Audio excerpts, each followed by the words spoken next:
ನಾನಿವತ್ತು ಯಾವುದೇ ಥರದ ಫುಡ್ ಕಲರ್ ಹಾಕ್ದಿರಾನೆ ಚಿಕನ್ ಕಬಾಬ್ನ ಯಾವ ರೀತಿ ಮಾಡೋದು ಅಂತಲೂ ಕೂಡ ತೋರಿಸ್ತಾ ಇದ್ದೀನಿ.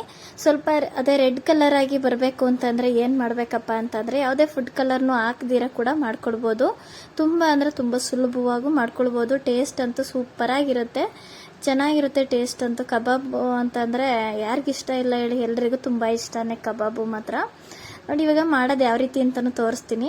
ನೋಡಿ ಇವಾಗ ನಾನು ಚಿಕನ್ನ ತೊಳೆದು ಇಟ್ಕೊಂಡಿದ್ದೀನಿ. ಅಲ್ಲಿ ಇದಕ್ಕೆ ಇವಾಗ ಏನೇನು ಬೇಕು ಅಂತ ಎಲ್ಲ ಐಟಮ್ಗಳು ತೊಗೊಂಡಿದ್ದೀನಿ. ನೋಡಿ ಏನೇನು ಬೇಕು ಅಂದ್ರೆ ಇದು ಕಬಾಬ್ ಪೌಡರ್ ತೊಗೊಂಡಿದ್ದೀನಿ. ಸ್ವಲ್ಪ ಕಲರ್ಗೆ ಅಂತ ರೆಡ್ ಚಿಲ್ಲಿ ಪೌಡರ್, ಬ್ಯಾಡಗಿ ಮೆಣಸಿನ್ಕಾಯಿ ಪೌಡರ್ನ ಹಾಕ್ಕೊಳ್ತಾ ಇದ್ದೀನಿ. ನಾನು ಯಾವುದೇ ಥರದ ಫುಡ್ ಕಲರ್ನ ಬಳಸ್ತಾ ಇಲ್ಲ, ಇದೇ ಕಲರ್ ಅಂತ ಹಾಕ್ತಾ ಇರೋದು. ನೋಡಿ ಇವಾಗ ಪುದೀನ ಸೊಪ್ಪು, ಕೊತ್ತಂಬರಿ ಸೊಪ್ಪು ಎರಡನ್ನೂ ಕೂಡ ಹಾಕ್ಕೊಳ್ತೀನಿ. ಅದಾದಮೇಲೆ ಸ್ವಲ್ಪ ಉಪ್ಪನ್ನು ಹಾಕ್ಕೊಳ್ತೀನಿ, ಜಾಸ್ತಿ ಬೇಡ. ಈಗ ಶುಂಠಿ ಬೆಳ್ಳುಳ್ಳಿನ ಇಟ್ಕೊಂಡಿದ್ದೀನಿ, ಅದನ್ನು ಇವಾಗ ಜಾರಲ್ಲಿ ಹಾಕ್ಕೊಂಡು ರುಬ್ಕೊಂಡು ಬರ್ತೀನಿ, ಗ್ರೈಂಡ್ ಮಾಡ್ಕೊತೀನಿ. ಫ್ರೆಶ್ ಆಗಿ ಮಾಡ್ಕೊಂಡು ಹಾಕೊಳ್ಳೋದ್ರಿಂದ ಟೇಸ್ಟ್ ಮಾತ್ರ ಸಖತ್ತಾಗಿರುತ್ತೆ. ಇವಾಗ ಇದಕ್ಕೆ ಏನಪ್ಪ ಅಂತಂದರೆ ಮೊಟ್ಟೆ ಒಂದು ಆ್ಯಡ್ ಮಾಡ್ಕೋಬೇಕು, ಶುಂಠಿ ಬೆಳ್ಳುಳ್ಳಿ ಪೇಸ್ಟ್ ಹಾಕ್ಕೊಬೇಕು. ಮೊಟ್ಟೆ 2 ಮೊಟ್ಟೆನ ಸೇರಿಸ್ಕೊತಾ ಇದ್ದೀನಿ. ನಾನು ಚಿಕನ್ ಇರೋದು 1/4 kg ಅಷ್ಟಿದೆ, ಅದಕ್ಕೆ ಇವಾಗ ನಾನು 2 ಹಾಕ್ಕೊಂಡಿದ್ದೀನಿ. ಕಬಾಬ್ ಪೌಡ್ರ್ ಪ್ಯಾಕೆಟು ಒಂದು 3 ಹಾಕ್ಕೊಂಡಿದ್ದೀನಿ. ಅದಾದಮೇಲೆ 2 ಮೊಟ್ಟೆ ಹಾಕ್ಕೊಂಡು ಸ್ವಲ್ಪ ಮೆಣಸಿನ್ಕಾಯಿ ಪುಡಿ, ಅದೇ ಬರುತ್ತಲ್ಲ ಬ್ಯಾಡಗಿ ಮೆಣಸಿನ್ಕಾಯಿ ಪುಡಿ ಹಾಕ್ಕೊಂಡ್ರೆ ಕಲರಾಗಿ ಚೆನ್ನಾಗಿರುತ್ತೆ ಅಂದ್ಬಿಟ್ಟು ನಾನು, ಕಲರ್ ಇದ್ದರೆ ಒಂಥರ ಚಂದ ಅಂತ ಹೇಳಿ ನಾನು ಹಾಕ್ಕೊಂಡಿದ್ದೀನಿ. ಅದನ್ನು ಒಬ್ಬೊಬ್ಬರು ಫುಡ್ ಕಲರ್ನ ಬಳಸ್ತಾರೆ, ಯಾವುದೇ ಥರ ಫುಡ್ ಕಲರ್ ಬಳಸೋ ಅವಶ್ಯಕತೆ ಇಲ್ಲ. ಒಂದೊಂದು ಎಷ್ಟೊಂದು ಹಿಂದಿನ ವಿಡಿಯೋಗಳು ನನ್ನ ಯೂಟ್ಯೂಬ್ ಚಾನಲ್ನಲ್ಲಿ ಫುಡ್ ಕಲರು ಮತ್ತು ಹಾಕ್ದಿರಾ, ಜೊತೆಗೆ ಕಬಾಬ್ ಪೌಡ್ರೂ ಕೂಡ ಬಳಸ್ತೀರಾ. ಹೋಮ್ ಮೇಡ್ ಚಿಕನ್ ಕಬಾಬ್ನು ಕೂಡ ಮಾಡಿದ್ದೀನಿ ನಾನೇ ಮನೆಯಲ್ಲಿ. ಹೋಮ್ ಮೇಡ್ ಮಸಾಲಾನ ನೀವೇ ರೆಡಿ ಮಾಡಿಕೊಂಡು ಮಾಡ್ಕೊಳ್ಬೋದು. ಆ ಥರದ್ದು ವಿಡಿಯೋಗಳು ಹಾಕಿದ್ದೀನಿ ಎಷ್ಟೊಂದು ನನ್ನ ಯೂಟ್ಯೂಬ್ ಚಾನಲ್ನಲ್ಲಿ ಎಲ್ಲ ಇದೆ. ಹಿಂದೆ ಅದೇ ಗಣಿಕಾ ಕಿಚನ್ ವ್ಲಾಗ್ ಅಂತ ಹೇಳಿ ನೋಡಿದ್ರೆ ಸಿಗುತ್ತೆ ನಿಮಗೂ. ಅದರಲ್ಲಿ ಎಷ್ಟೊಂದು ವಿಡಿಯೋಸ್ ಎಲ್ಲ ಹಾಕಿದ್ದೀನಿ, ಚೆಕ್ ಮಾಡಿ. ನೋಡಿ ಈ ಚಿಕನ್ ಪೀಸ್ ಮಾತ್ರ ಈ ಥರ ತಗೋಬೇಕು ನಾವು. ಈ ಥರ ಅಂದರೆ ಚಿಕ್ಕ ಚಿಕ್ಕದು ಪೀಸ್ ಕಬಾಬ್ಗೆ ಅಂತಲೇ ತೊಗೊಬೇಕು, ಅವಾಗ ಚೆನ್ನಾಗಿರುತ್ತೆ, ಬೇಯುತ್ತೆ ನೀಟಾಗಿ, ಒಳಗಡೆ ಎಲ್ಲ ನೀಟಾಗಿ ಬೇಯುತ್ತೆ, ಅವಾಗ ತುಂಬ ಚೆನ್ನಾಗಿರುತ್ತೆ. ಹಂಗೆ ಹೊಸಬ್ರು ಯಾರಾದರೂ ನನ್ನ ಚಾನಲ್ನ ನೋಡ್ತಾ ಇದ್ರೆ ಗಣಿಕಾ ಕಿಚನ್ ವ್ಲಾಗ್ ಇನ್ನೂ ಸಬ್ಸ್ಕ್ರೈಬ್ ಮಾಡ್ಕೊಂಡಿಲ್ಲ ಅಂದರೆ ಈಗಲೇ ತಪ್ಪದೆ ಸಬ್ಸ್ಕ್ರೈಬ್ ಮಾಡ್ಕೊಳ್ಳಿ. ಹಂಗೆ ಫೇಸ್ಬುಕ್ಕಲ್ಲಿ ಯಾರೆಲ್ಲ ನೋಡ್ತಾ ಇದ್ದೀರಾ ಇನ್ನೂ ಫಾಲೋ ಮಾಡ್ಕೊಂಡಿಲ್ಲ ಅಂದರೆ ಈಗಲೇ ತಪ್ಪದೆ ಫಾಲೋ ಮಾಡ್ಕೊಳ್ಳಿ, ಹಂಗೆ ಸಪೋರ್ಟ್ ಮಾಡಿ ಅಂತ ಹೇಳಿ ಕೇಳ್ಕೊತಾ ಇದ್ದೀನಿ. ಇದೆಲ್ಲ ನೋಡಿ ಹಾಕ್ಕೊಂಡು ಚಿಕನ್ ಎಲ್ಲ ಹಾಕ್ಕೊಂಡು ಚೆನ್ನಾಗಿ ಮಿಕ್ಸ್ ಮಾಡ್ಕೋಬೇಕಾಗತ್ತೆ. ಉಪ್ಪು ಖಾರ ಮಸಾಲೆ ಎಲ್ಲ ಚೆನ್ನಾಗಿ ಚಿಕನ್ಗೆ ಹಿಡಿಬೇಕು. ಈ ಥರ ಎಲ್ಲ ಚೆನ್ನಾಗಿ ಮಿಕ್ಸ್ ಮಾಡ್ಕೊಂಡ್ಬಿಟ್ಟು ನಾವು ಮಿನಿಮಮ್ ಅಂದ್ರೂ ಒಂದು ಅರ್ಧ ಗಂಟೆ ಬಿಡಬೇಕಾಗತ್ತೆ. ಇದಕ್ಕೆ ಇವಾಗ ಸ್ವಲ್ಪ ಏನಪ್ಪ ಅಂದರೆ ಲಾಸ್ಟಲ್ಲಿ ಸ್ವಲ್ಪ ಕರಿಬೇವನ್ನು ಕೂಡ ಹಾಕ್ಕೊಂಡು ಚೆನ್ನಾಗಿ ಮಿಕ್ಸ್ ಮಾಡಿ ಇಟ್ಬಿಡ್ತೀನಿ. ನೀವೆಲ್ಲ ಕಲಸವಾಗಿ ಹಾಕ್ಕೊಳ್ಳಬಹುದು, ನಾನು ಆಮೇಲೆ ಹಾಕ್ಕೊಂಡೆ ಲಾಸ್ಟ್ಗೆ. ನೋಡಿ ಇವಾಗ ಇದನ್ನೆಲ್ಲ ಹಾಕಿ ಒಂದು ಅರ್ಧ ಗಂಟೆ ನೆನೆಯಕ್ಕೆ ಇಟ್ಟು ಆಮೇಲೆ ತೆಗೆದು ತೋರಿಸ್ತಾ ಇದ್ದೀನಿ. ನೋಡಿ ಹೀಗೆ ನೆಂದಿದೆ ಅಂತ ಹೇಳಿ, ಚೆನ್ನಾಗಾಗಿತ್ತು, ಕಲರು ಕೂಡ ಚೆನ್ನಾಗಿ ಬಂದಿತ್ತು. ಇದಕ್ಕೆ ಇವಾಗ ನಾನು ಒಂದು ಬಾಣಲಿನ ತಗೊಂಡು ಎಣ್ಣೆನ ಕಾಯಕ್ಕೆ ಇಟ್ಕೊಂಡು ತೇಲಿಸ್ಕೊಳ್ತೀನಿ.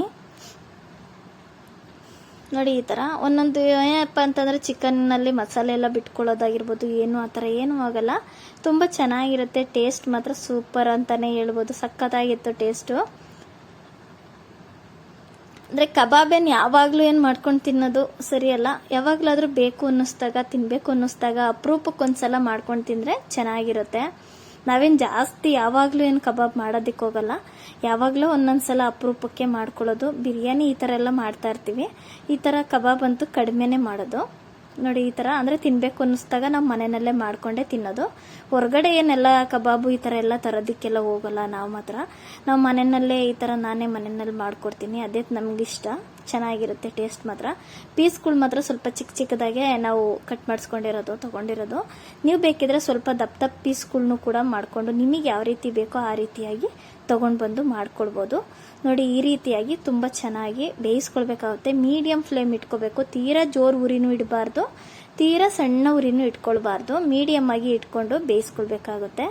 ನೋಡ್ತಾ ಇದ್ದೀರಲ್ಲ, ಹೀಗೆ ನೀಟಾಗಿ ಬೇಯಬೇಕು ಕಬಾಬ್ ಮಾತ್ರ, ಸಕ್ಕದಾಗಿರುತ್ತೆ. ಟೇಸ್ಟ್ ಅಂತೂ ಸೂಪರು. ಒಂದ್ಸಲ ನೋಡಿ ಇವಾಗ ಬೆಂದಿದ್ದಾಗಿದೆ, ನಾನು ತೆಗೆದುಬಿಟ್ಟು ಹಾಕ್ಕೊಳ್ತೀನಿ. ನಿಮಗೆ ಇದು ಸೈಡ್ ಏನಪ್ಪ ಅಂತಂದರೆ, ಈಗ ಏನಾದರೂ ತಿಳಿ ಬೇಳೆ ಸಾರು ಏನಾದರೂ ಮಾಡಿದರೆ ಅದಕ್ಕೂ ನೆಂಚ್ಕೊಳಕ್ಕೆ ಚೆನ್ನಾಗಿರುತ್ತೆ. ಆಮೇಲೆ ಮಾಮೂಲಿ ಏನಾದರೂ ಮಾಡಿರ್ತೀರಲ್ಲ, ಈಗ ಬಿರಿಯಾನಿ ಎಲ್ಲ ಮಾಡಿಕೊಂಡು ಅದ್ರ ಜೊತೆಗೂ ಹಾಕ್ಕೊಂಡು ತಿನ್ನೋದಕ್ಕೂ ತುಂಬ ಚೆನ್ನಾಗಿರುತ್ತೆ. ನಾನು ಮನೆಯಲ್ಲಿ ಬೆಳಗ್ಗೆ ರೈಸ್ ಬಾತ್ ಮಾಡ್ಕೊಂಡಿದ್ದೆ, ಟೊಮೊಟೊ ಬಾತು. ಅದ್ರ ಜೊತೆಗೆ ಕಬಾಬ್ನ ಮಾಡಿಕೊಟ್ಟೆ ಮಕ್ಳಿಗೆ, ಅದ್ರ ಜೊತೆಗೆ ಹಾಕ್ಕೊಂಡು ನೆಂಚ್ಕೊಂಡು ತಿಂದರು.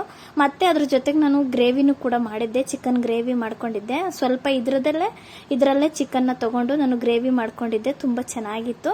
ಆ ಗ್ರೇವಿ ಜೊತೆಗೆ ಮುದ್ದೆ ಮತ್ತು ಈ ಚಿಕನ್ ಕಬಾಬ್ ಹಾಕ್ಕೊಂಡು ತಿಂತಾ ಇದ್ರೆ ತುಂಬ ಅಂದರೆ ತುಂಬ ಚೆನ್ನಾಗಿರುತ್ತೆ.